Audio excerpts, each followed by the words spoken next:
Good morning.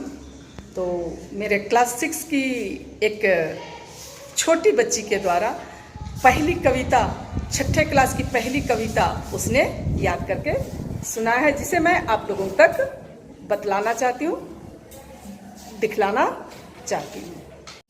वीर तुम बड़े चलो, धीर तुम बड़े चलो, हाथ में ध्वजा रे, बाल जल सजा रहे, ध्वज कभी झुके नहीं, दल कभी रुके नहीं।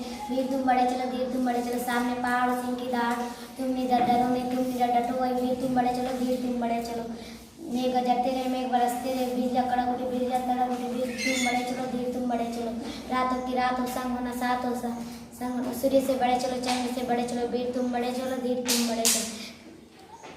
एक ध्वज लिए हुए, एक पन किए हुए, मातृभूमि के लिए, पृथ्वी भूमि के लिए। वीर तुम बड़े चलो, धीर तुम बड़े चलो, अनभुवन भूमि में भरा, बारी भूमि में भरा, इतने कर निकाल लो, रत्न भर निकालो। वीर तुम बड़े चलो, धीर तुम बड़े चलो। कवि का नाम बोल दो। द्वारिका प्रसाद महेश्वरी।